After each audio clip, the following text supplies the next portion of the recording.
నమస్తే, welcome to Leo. మనతో ఉన్నారు సీనియర్ జర్నలిస్ట్ సత్యమూర్తి గారు. సార్ నమస్తే. నమస్కారం అండి. సార్, వైఎస్ జగన్మోహన్ రెడ్డి అమరావతి రెండో విడత ఇప్పుడు భూసేకరణ జరుగుతుంది. అయితే ఇదే టైంలో అమరావతిపై అనుచిత వ్యాఖ్యలు చేశాడు జగన్మోహన్ రెడ్డి.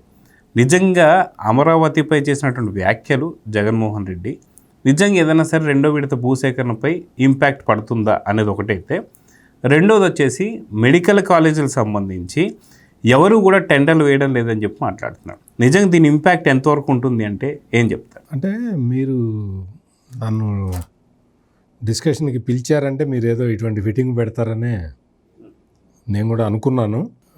అదే జరిగింది. ఇక్కడ ఏంటి అంటే, ఈ మెడికల్ కాలేజీలని పీపీపీ మోడల్లో తీసుకోవటం అనే అంశం మీద జగన్మోహన్ రెడ్డి తనకి రాజకీయంగా లబ్ధి కలగాలి అన్న ఉద్దేశంతో చాలా ప్రయత్నాలు చేశాడు. ఎన్ని ప్రయత్నాలు చేశాడు అంటే, 1 కోటి సంతకాలు అన్నాడు, కేంద్ర ఆర్థిక మంత్రిని కలిశాడు, రాష్ట్ర గవర్నర్ని కలిశాడు, అందరినీ కలిసి వినతి పత్రాలు ఇచ్చాడు, పబ్లిక్లో డిమాన్స్ట్రేషన్స్ చేశాడు, ర్యాలీలు చేశాడు. ఆయన ఇంటి దగ్గరికి 1 కోటి సంతకాల పేపర్లు లారీల్లో వచ్చేంత పేపర్లు ఉండవు కదా, అయినా లారీలు ఒక 26 లారీలు తెప్పించాడు. అవన్నీ జెండా ఊపి ప్రారంభించి రకరకాల డ్రామాలు చేశాడు. చేసిన తర్వాత ఫైనల్గా ఏం చేశాడు అంటే, మెడికల్ కాలేజీలకి ఎవరైనా పీపీపీ మోడల్లో టెండర్లు పిలిచింది కదా ప్రభుత్వం, ఎవరైనా టెండర్లు దాఖలు చేస్తే వాళ్ళని నేను అధికారంలోకి రాగానే జైలు వేస్తాను అని చెప్పాడు. మెడికల్ కాలేజీలని పీపీపీ మోడల్లో టేకప్ చేయటానికి ప్రభుత్వం కొన్ని చాలా కఠినమైన నిబంధనలు పెట్టింది. ఆ నిబంధనలు ఎంత కఠినంగా ఉన్నాయి అంటే, మామూలుగా ఇంట్రెస్ట్ ఉన్న వ్యక్తులు, ఇంట్రెస్ట్ ఉన్న సంస్థలు వచ్చి టెండర్ బిడ్లలో పాల్గొనాలి అన్నా కానీ వీలుగానంత స్ట్రింజెంట్గా ఉన్నాయి అక్కడ. అంటే స్వచ్ఛంద సేవా సంస్థలు అయి ఉండాలి, వాళ్ళకు కూడా వైద్య విద్యలో వాళ్ళకి ప్రవేశం ఉండాలి, లాభాపేక్ష లేకుండా ఉండాలి. ఇటువంటివన్నీ చాలా కండిషన్లు పెట్టారు. ఇప్పుడు ఒక 20 ఎకరాలు 25 ఎకరాలు ఈ మెడికల్ కాలేజీకి ల్యాండ్ ఉంటుంది కదా, ఎవరైనా సంస్థ వచ్చి ఇందులో పార్టిసిపేట్ చేస్తే ఈ ల్యాండ్ని బ్యాంకులో తనఖా పెట్టి లోన్ తేకూడదు అని ఇటువంటి కండిషన్లు పెట్టారు. జనరల్గా ఏం చేస్తారంటే, ఇప్పుడు స్వచ్ఛంద సేవా సంస్థ అని పెట్టావు, ఓకే వెళ్ళండి కూడా, వాళ్ళు వచ్చి వాళ్ళు బిడ్లో సక్సెస్ అయిపోతున్న తర్వాత ఆ మెడికల్ కాలేజీని ఆ స్థలం మొత్తాన్ని కూడా బ్యాంకులో తాకట్టు పెట్టి లోన్ తెచ్చుకొని బిల్డింగ్ కడతారు. ఇది సహజంగా ఎక్కడైనా, అంటే ఒక మెడికల్ కాలేజ్ అనే కాదు, ఏ ప్రైవేట్ పబ్లిక్ పార్ట్నర్షిప్ ప్రాజెక్టులో అయినా జరిగేది ఇది. ఆ వెసులుబాటు లేకుండా పెట్టింది గవర్నమెంట్. అంటే నీ దగ్గర క్యాష్, లిక్విడ్ క్యాష్ ఉండాలి, అసెట్స్ ఉండాలి, అవి తీసుకొచ్చి నువ్వు ఇక్కడ ఈ బిల్డింగ్ కట్టాలి. అంటే సేవా దృక్పథం అనేది నీ మనసులో ఉందో లేదు ఇక్కడ బయటపడిపోతుంది అని చంద్రబాబు నాయుడు ఆలోచన.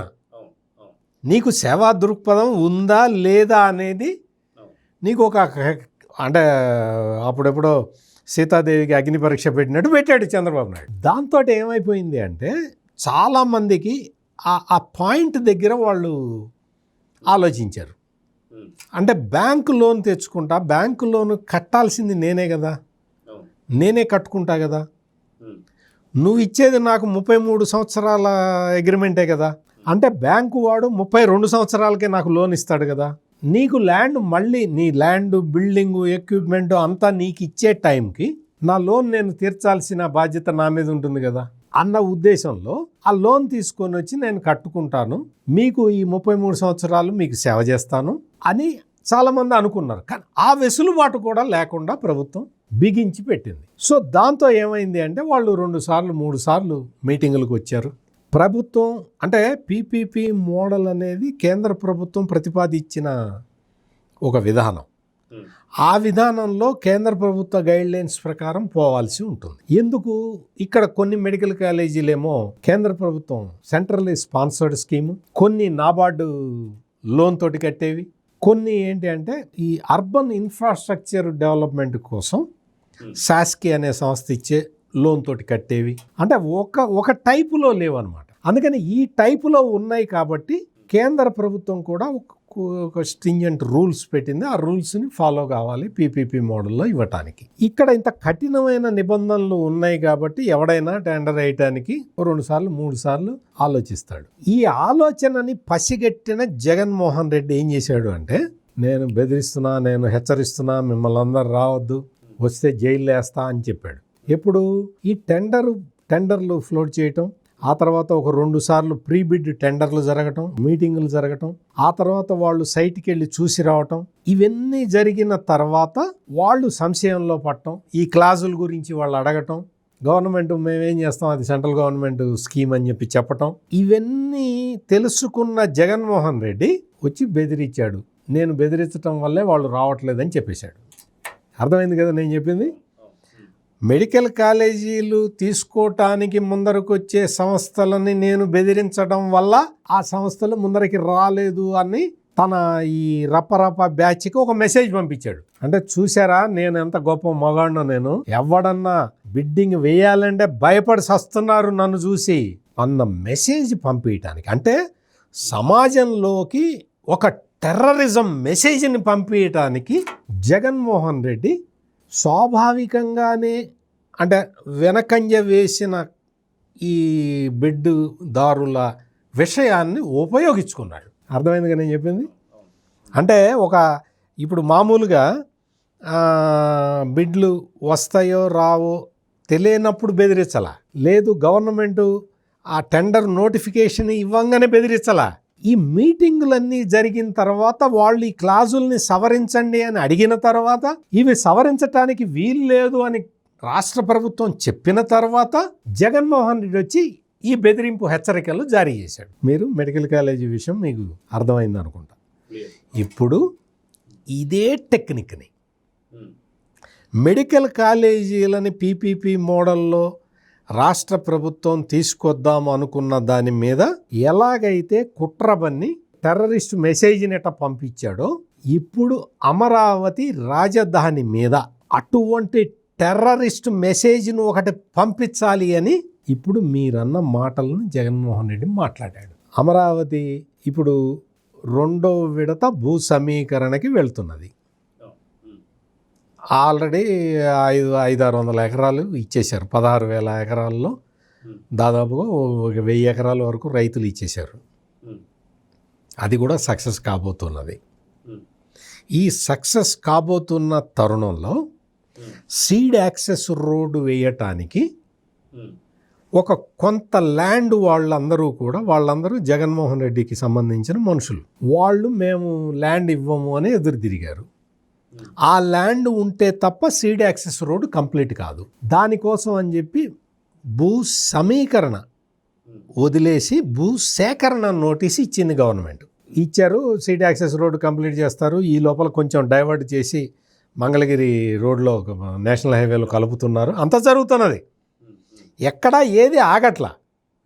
కానీ ఆ విషయాన్ని ముందరికి తీసుకొచ్చి ఈ 2వ విడత భూ సమీకరణ జరగకుండా అడ్డుకోవాలి అన్న ఉద్దేశంతో జగన్మోహన్ రెడ్డి ఒక మామూలుగా ఈ ముంబై ఇటువంటి చోట్ల పేలుళ్ళకి ప్లాన్ చేయడానికి టెర్రరిస్టులు కొన్ని ఆలోచనలు చేస్తారు.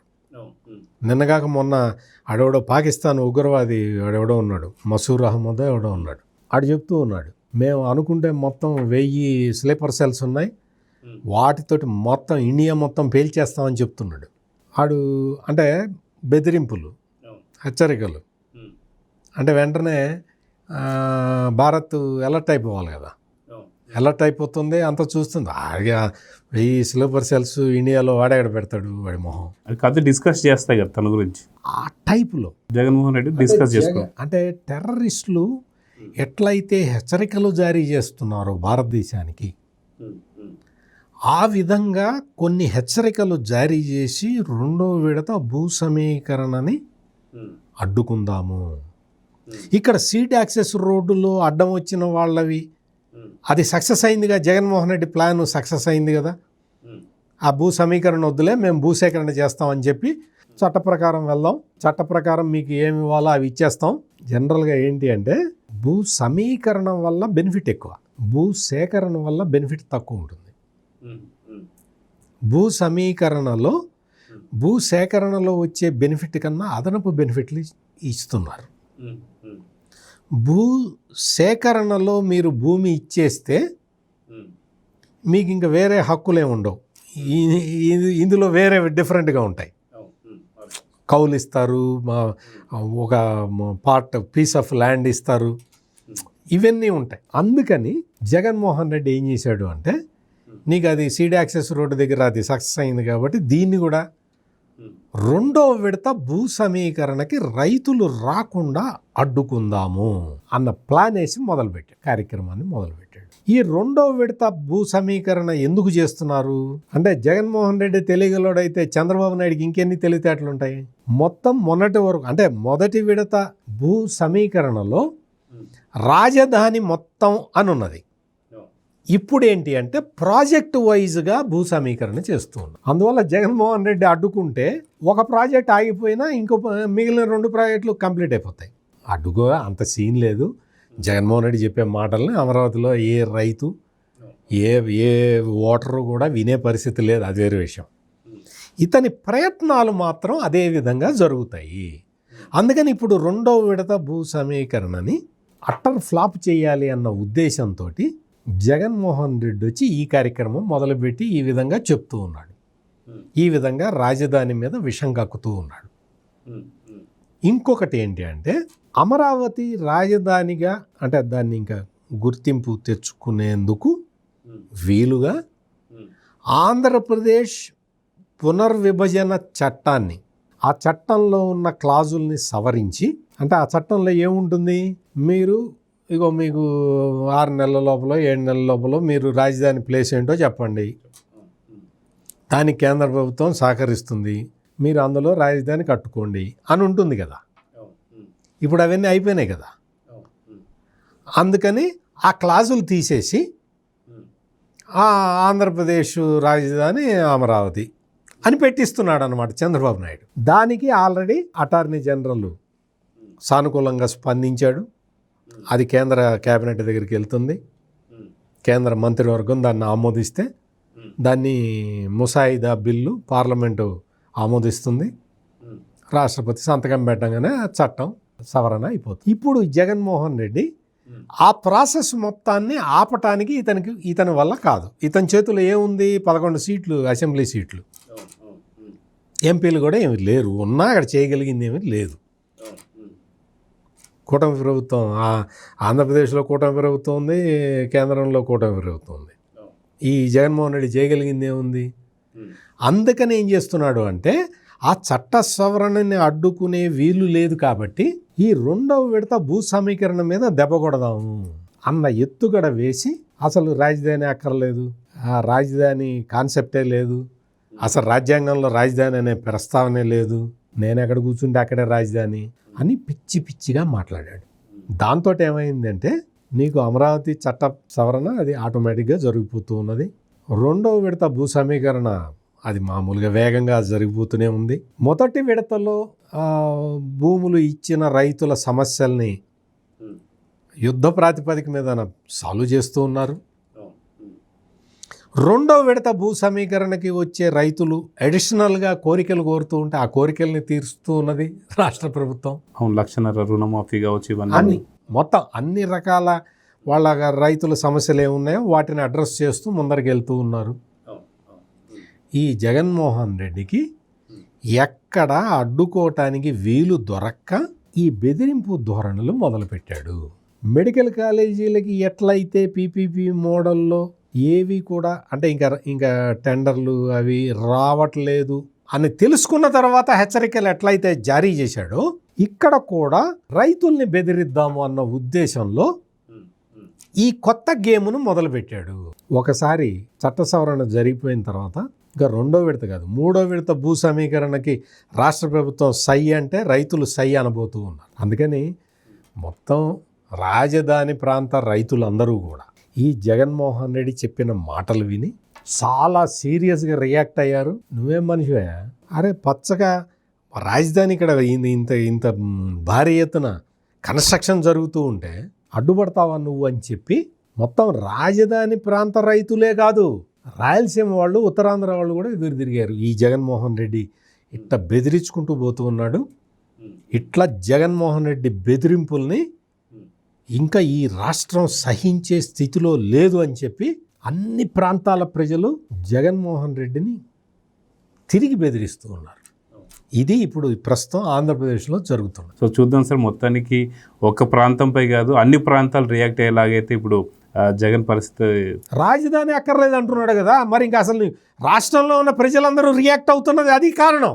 గత 5 సంవత్సరాలు లేకపోతేనే రాష్ట్రానికి రాజధాని లేదని చెప్పి సీరియస్ అవుతున్నారు. ఇప్పుడు కూడా మళ్ళీ అదే వ్యాఖ్యలతో పార్టీ కూడా పూర్తిగా చీలిపోయింది. సో చూద్దాం సార్ ఏం జరగబోతుంది. నమస్తే. నమస్కారం.